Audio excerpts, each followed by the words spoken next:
आप सभी का स्वागत। मैं हूं आपके साथ सुचित्रा गुप्ता। आपको सीधे लिए चलते हैं अलीगढ़, जहां से सीएम योगी आदित्यनाथ लाइव आ रहे हैं। क्या कुछ कह रहे सुनाते हैं। माननीय साध्वी उमा भारती जी, उत्तर प्रदेश सरकार में मंत्रिमंडल के मेरे सहयोगीगण,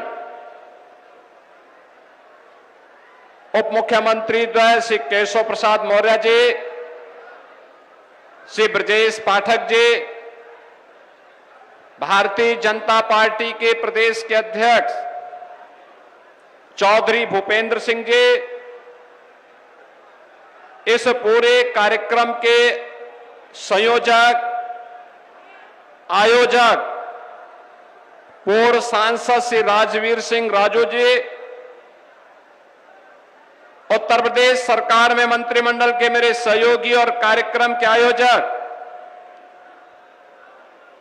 श्री संदीप सिंह जी, सभी माननीय जनप्रतिनिधिगण और भारी संख्या में उपस्थित सरदेव बाबूजी के प्रति श्रद्धा का भाव रखने वाले अलीगढ़ मंडल से जुड़े हुए सभी उपस्थित बहन और भाइयों, हिंदू गौरव दिवस के अवसर पर सरदेव बाबूजी की स्मृतियों को नमन करते हुए मैं आज के इस अवसर पर प्रदेश की जनता की ओर से, हर राम भक्त की ओर से उन्हें उत्तर प्रदेश सरकार और उत्तर प्रदेश की जनता जनार्दन की ओर से विनम्र श्रद्धांजलि अर्पित करता हूं। बहनों और भाइयों,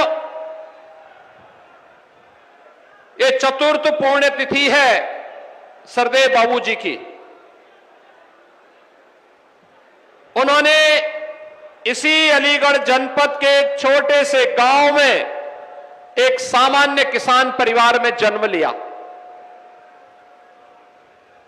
राष्ट्रीय स्वयंसेवक संघ से बचपन में राष्ट्रीयता के संस्कार प्राप्त किए। एक शिक्षक के रूप में भारतीय जनता पार्टी के एक सामान्य कार्यकर्ता के रूप में अपने आप को भारत की राष्ट्रीयता के लिए समर्पित किया। और आज जिस भी क्षेत्र में सरदेव बाबूजी को कार्य करने का अवसर प्राप्त हुआ, उन्होंने अपने आदर्शों की एक छाप छोड़ी। 1977 में स्वास्थ्य मंत्री के रूप में स्वास्थ्य सेवाएं कैसे होनी चाहिए, 1990 में उत्तर प्रदेश की बिगड़ी हुई हालात में उत्तर प्रदेश के अंदर कानून का राज कैसे होना चाहिए और सुशासन के लक्ष्य को कैसे प्राप्त किया जाना चाहिए, लेकिन विरासत और विकास की यात्रा कैसे साथ साथ चल सकती है, अपने छोटे से कार्यकाल के दौरान सरदेव बाबूजी ने उत्तर प्रदेश में करके दिखाया। और उसके उपरांत जब उनकी चुनी हुई सरकार को अलोकतांत्रिक तरीके से कांग्रेस ने भंग करने का काम किया था, बर्खास्त करने का काम किया था, राम जन्मभूमि के लिए उन्होंने क्षण भर की भी देरी नहीं की और अपने पद को छोड़ करके उन्होंने इस बारे में कहा था कि हां, अयोध्या में विवादित ढांचा के गिरने की जिम्मेदारी मैं ले रहा हूं अपने ऊपर, किसी राम भक्त का कोई बाल बांका नहीं होना चाहिए। बहनों और भाइयों, जब श्रेय लेने की होड़ हो और जब मामला बिगड़ता है तो दूसरों के ऊपर डालने की एक स्थिति देखने को मिलती हो, उन स्थितियों में बाबूजी ने उस समय सारी जिम्मेदारी अपने ऊपर लेकर के गुलामी के ढांचे को, उसकी जो गति होनी थी उसको दुर्गति तक पहुंचा करके श्री राम जन्मभूमि में भव्य मंदिर निर्माण का मार्ग प्रशस्त किया है। आज बहनों और भाइयों, उत्तर प्रदेश में पिछले 8 साढ़े 8 वर्ष के अंदर विकास के लिए, सुशासन के लिए, समृद्धि के लिए, सुरक्षा के लिए आदरणीय प्रधानमंत्री मोदी जी के नेतृत्व में, उनके मार्गदर्शन में जो कुछ भी हम कर पाए हैं उसकी आधारशिला सरदेव बाबू जी के द्वारा दी गई 1990-91 की और 1996, 97, 98 में उनके द्वारा जो सरकार बना करके जो न्यूज की आधारशिला रखी गई थी, उसी आधारशिला पर आज डबल इंजन की सरकार कार्य करते हुए उन आदर्शों को अंगीकार करते हुए आगे बढ़ाने का कार्य कर रही है। और आज सरदेव बाबू जी के प्रति यही विनम्र श्रद्धांजलि अर्पित करने के लिए हम लोग आए हैं। याद करिए, बुलंदशहर सरदेव बाबू जी की कभी विधानसभा हुआ करती थी। वहां पर प्रधानमंत्री मोदी जी की प्रेरणा से बने हुए राजकीय मेडिकल कॉलेज का नामकरण सरदेव बाबू जी के नाम पर किया गया। प्रदेश के सुपर स्पेशलिटी कैंसर हॉस्पिटल का नामकरण सरदेव बाबू जी के ही नाम पर लखनऊ में किया गया और उनकी भव्य प्रतिमा का भी स्थापना वहां पर की गई।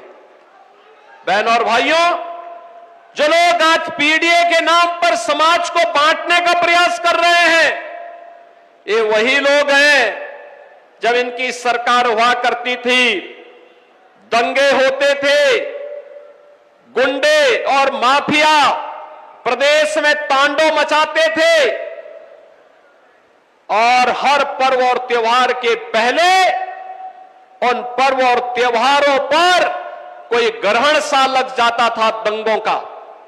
ये वही लोग हैं जब उस समय पार्टी बनकर के इस हिंदू समाज को कोई पर्व और त्योहार नहीं मनाने देना चाहते थे।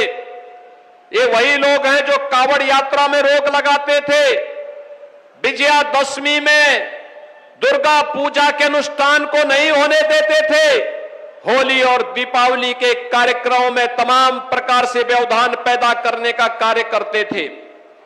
उस समय इनके द्वारा जो तुष्टीकरण की नीति थी, आज प्रधानमंत्री मोदी जी के नेतृत्व में तुष्टीकरण नहीं, सबका साथ और सबके विकास के साथ संतुष्टीकरण की नीति है। विकास सबका, सुरक्षा सबको, लेकिन तुष्टीकरण किसी का नहीं। तुष्टीकरण किसी का नहीं।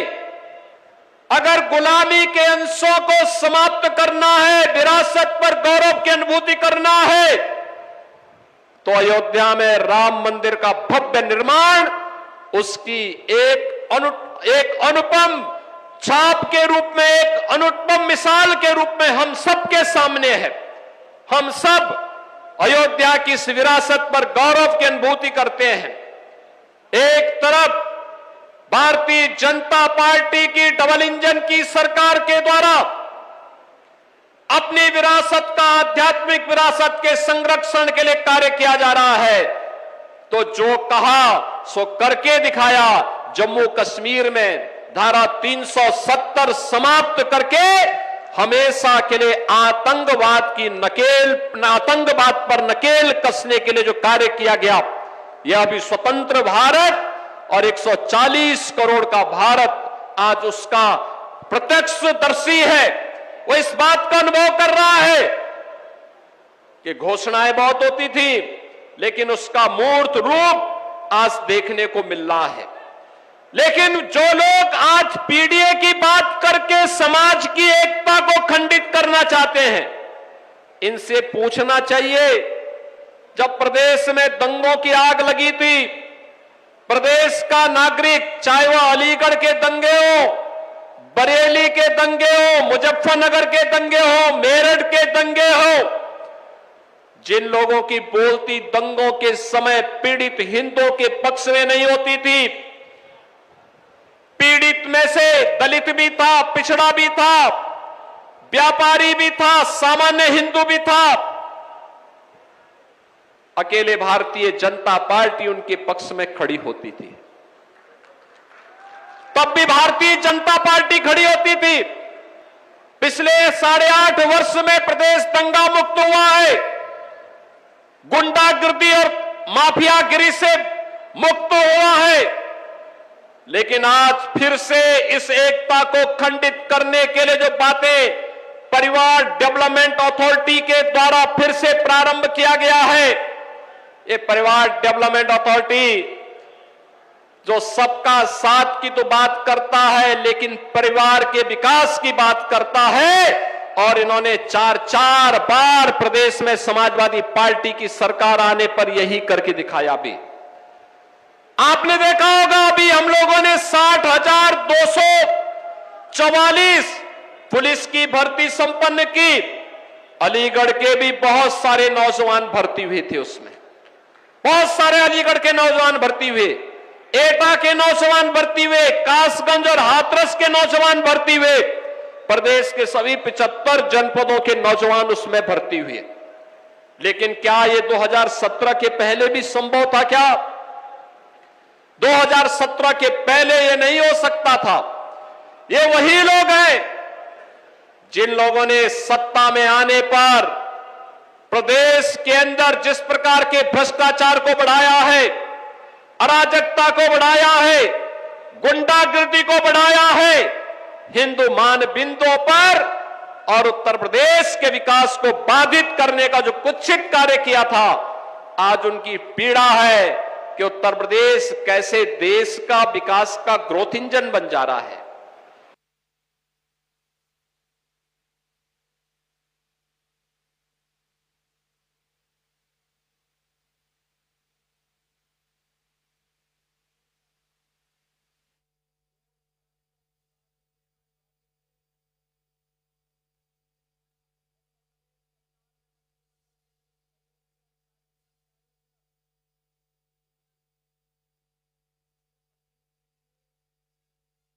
कल्याण सिंह जी की चतुर्थ पुण्यतिथि है। इस मौके पर अलीगढ़ में कार्यक्रम का आयोजन किया गया है और सीएम योगी वहां पर पहुंचे हुए थे। कार्यक्रम में कई अहम चेहरे मौजूद थे और हमने देखा कि किस तरीके से डिप्टी सीएम ब्रजेश पाठक, केशव प्रसाद मौर्य और तमाम बड़े चेहरे इस मंच पर मौजूद थे। और लगातार सीएम योगी ने भी कल्याण सिंह के उन कार्यक्रमों को याद किया जब कार सेवकों पर मुलायम सिंह ने गोली चलवाई थी। 1990 का वो दौर था। उसके बाद किस तरीके से कल्याण सिंह ने अपने मुख्यमंत्री पद को छोड़ दिया था और कहा था कि कार सेवकों पर अगर गोली चलाने जैसी नौबत आएगी तो मैं पद छोड़ना मंजूर करूंगा। इस बात को भी आज मुख्यमंत्री ने याद किया और उनके इस पूरे कार्यकाल को उन्होंने नमन भी किया। उनके इस पूरे कार्यकाल को लेकर उन्होंने ये भी कहा कि जब वो स्वास्थ्य मंत्री थे तो उस दौरान उन्होंने बताया कि आखिर स्वास्थ्य की क्या व्यवस्थाएं होनी चाहिए। तो लगातार कल्याण सिंह की पुण्यतिथि हर साल मनाई जा रही है। चतुर्थम पुण्यतिथि आज है। सबसे पहला कार्यक्रम लखनऊ में आयोजित किया गया था, दूसरा अलीगढ़ में, यानी कि दूसरी पुण्यतिथि जो मनाई गई थी वो अलीगढ़ में थी। तीसरी बार फिर से लखनऊ में आयोजित किया गया और चौथी पुण्यतिथि अलीगढ़ में आयोजित की गई है। तो अलीगढ़ के छोटे से गांव से वो बिलोंग करते थे और लगातार उनकी जो छवि रही है राजनीतिक, उनका जो सफर रहा है वो काफ़ी यादगार रहा है और काफ़ी बेबाक भी रहा है। कल्याण सिंह वही हैं जब अटल बिहारी वाजपेयी के बाद अगर किसी के भाषण को सुनने के लिए अगर कोई उत्सुक होता था उत्तर प्रदेश में तो वो हैं कल्याण सिंह। और मुलायम सिंह के आगे, यानी कि 1990 का वो दौर था जब मुलायम सिंह ने कार सेवकों पर गोली चलवाई, तो उसके बाद बीजेपी ने कल्याण सिंह